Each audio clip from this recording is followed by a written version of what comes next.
سلام دوستان، خوش اومدیم یه ویدیو دیگه. بهتون توی فیلم کوتاه بهتون قول دادم که هم عکسای جدید واسه کارت 5 میلیون امروز و کدهای 1 میلیونی بهتون میدم. خب برای اول کدهای 1 میلیون کسایی که بلد نیستن، از اینجا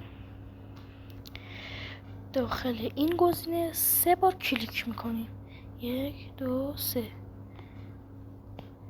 چند لحظه 1 2 3 بار کلیک کردیم روی ایمپرتاپ، یعنی که یک لحظه از این میتونیم با همون زده روش برگردیم.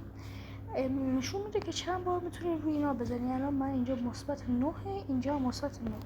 3 بار از روش کلیک میکنیم. خب حالا میخوایم بریم برای کدها. ما وقتی مثال اگر کسی ساعت 9:30 شب بزنه، از اون میتونه روز بعد ساعت 9:30 شب بزنه. خب کد اول چند لحظه نگه میداریم، یه خط صاف برامون تی ظاهر میشه. بعد 3 بار دیگه میزنیم. 1 2 3. او برامون ظاهر میشه. بریم واسه کد بعدی. چند لحظه نگه میداریم، یه خط، بعد یه بار رو بزنیم، این برامون ظاهر میشه. و 1 میلیون امروز اونم گیر من نوش جانتون. من از 12 میلیون شدم 13,752,000. خب حالا بخوایم بریم برای کارت امروز. مینو میزنیم. کارت امروز این یک نقشه است، یک نقشه است.